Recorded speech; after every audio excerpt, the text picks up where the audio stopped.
एक गांव में एक बहुत पुरानी गुफा थी।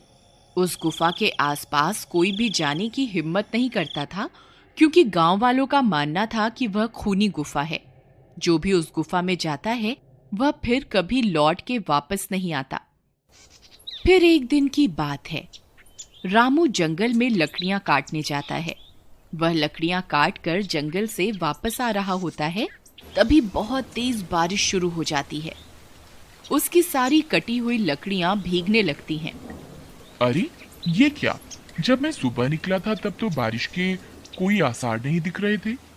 अब अचानक ये बारिश कहाँ से शुरू हो गई? अब क्या करूं? तभी उसे एक गुफा दिखाई देती है। अरे यह तो वही खूनी गुफा है। इसमें तो जो जाता है वह कभी लौट के नहीं आता। अब मैं क्या करूं? इस गुफा में जाऊं या ना जाऊं? मेरे पास कोई दूसरा रास्ता तो है नहीं। एक काम करता हूं, थोड़ी देर इस गुफा में रुक जाता हूं। रामू उस गुफा के अंदर चल देता है।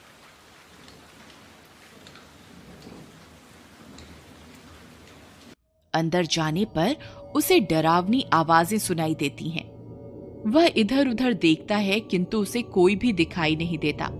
फिर वह थोड़ा और अंदर की ओर चला जाता है और फिर कभी वापस लौट के नहीं आता। उधर गांव में रामू की पत्नी और उसका बेटा चिंटू उसका इंतजार करते रहते हैं। लेकिन पूरी रात गुजर जाती है और रामू घर वापस नहीं आता।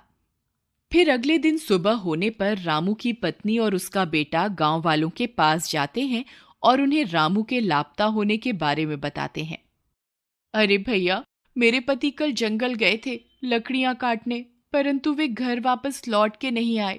कोई मेरी मदद करो उन्हें ढूंढने में। अरे बहन यशोदा, मैंने रामू को कल जंगल में देखा था। वह लकड़ियां काटकर घर की ओर आ रहा था। तभी तेज बारिश होने लगी और वह उस बारिश से बचने के लिए उस खूनी गुफा में चला गया। तुम तो जानती ही हो, वह खूनी गुफा है। उस गुफा के अंदर जो भी जाता है वह कभी वापस लौट के नहीं आता है। हे भगवान, अब मेरे पति का क्या होगा? शामू भैया, आप हमारी मदद कीजिए। आप कुछ गांव वालों को अपने साथ लेकर उस गुफा में जाइए। क्या पता आपको मेरे पति और बाकी गांव वाले जिंदा मिल जाएं। नहीं नहीं बहन, हम वहां मरने के लिए नहीं जाएंगे। सब बोलते हैं उस गुफा में एक चुड़ैल है, जो भी उस गुफा में जाता है वह उसे कच्चा खा जाती है। नहीं नहीं, हमें माफ करो, हम तुम्हारी कोई मदद नहीं कर सकते। फिर यशोदा और उसका बेटा हताश होकर वापस अपने घर की ओर चल देते हैं। अपनी माँ को परेशान देख चिंटू अपनी माँ को बोलता है। माँ माँ, तुम परेशान मत हो, मैं बाबा को वापस घर लेकर आऊंगा। अरे बेटा, जब पूरे गांव वाले मिलकर उस गुफा में जाने की हिम्मत नहीं जुटा पा रहे तो तुम क्या कर लोगे? कोई बात नहीं बेटा, भगवान तुम्हारे बाबा की रक्षा करेंगे। जाओ, बहुत रात हो गई है, तुम अब सो जाओ। चिंटू रात भर सो नहीं पाता और वह अपने बाबा के बारे में सोचता रहता है। फिर वह फैसला करता है कि वह अपने बाबा और बाकी गांव वालों को जरूर उस खूनी गुफा से वापस ला कर रहेगा। यही सोचकर वह आधी रात को जंगल की ओर चल देता है। जंगल का रास्ता बहुत डरावना होता है। चिंटू को बहुत डरावनी डरावनी आवाजें सुनाई देती हैं, लेकिन वह बिना घबराए उस गुफा की ओर चलता जाता है। कुछ ही देर में वह उस गुफा में पहुंच जाता है। गुफा में पहुंचकर उसे वहां कोई भी गांव वाला दिखाई नहीं देता, सिर्फ डरावनी आवाजें ही सुनाई देती हैं।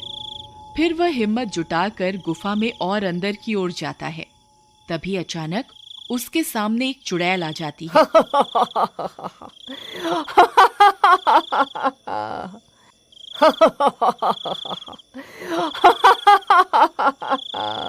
अरे ये कौन है जो इस गुफा में मरने के लिए आया है? चिंटू उस चुड़ैल को देखकर हक्का बक्का रह जाता है।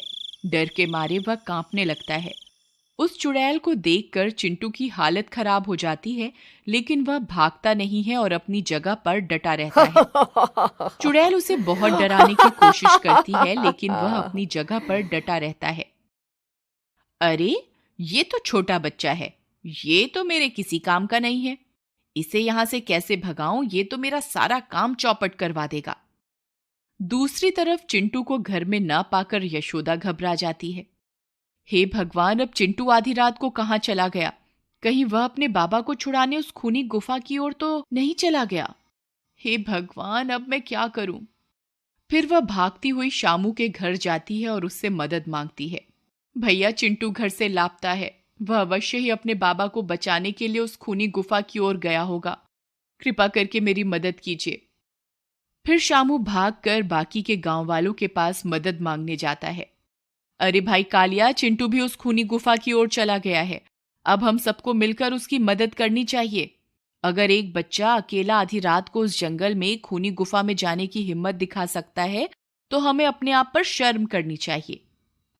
तुम सही कह रहे हो शामू। चिंटू की हिम्मत को देखकर मुझ में भी हिम्मत आ गई। चलो हम सब उस खूनी गुफा में चलते हैं, जो होगा देखा जाएगा। यही सोचकर कुछ गांव वाले मिलकर उस खूनी गुफा की ओर जाते हैं।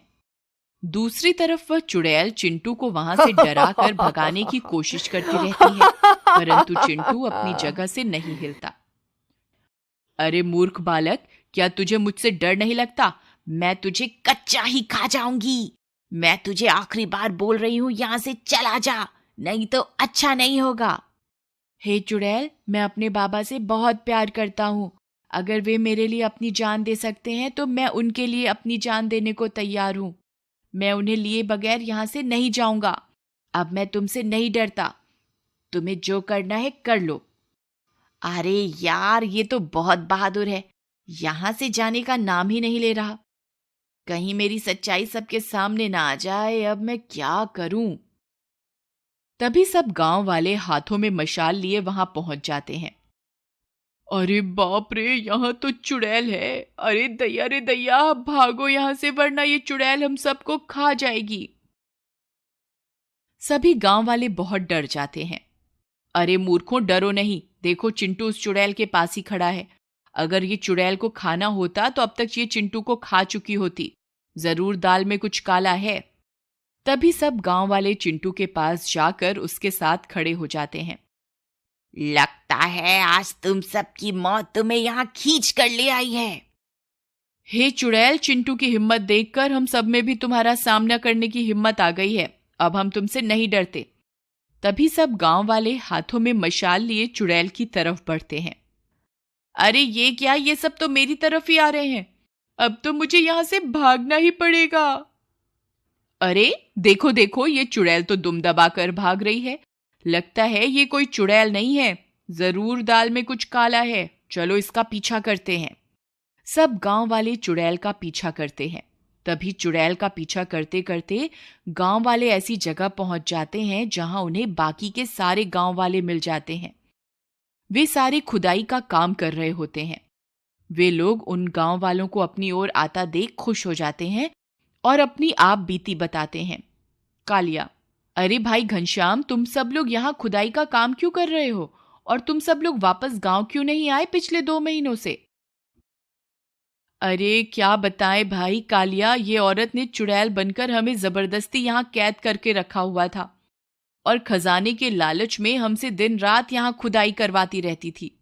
जब भी कोई गांव वाला हमारी तलाश में इस गुफा की ओर आता तो यह उसे डरावनी आवाजें निकालकर यहाँ से भगा देती थी और उसे अंदर नहीं आने देती थी।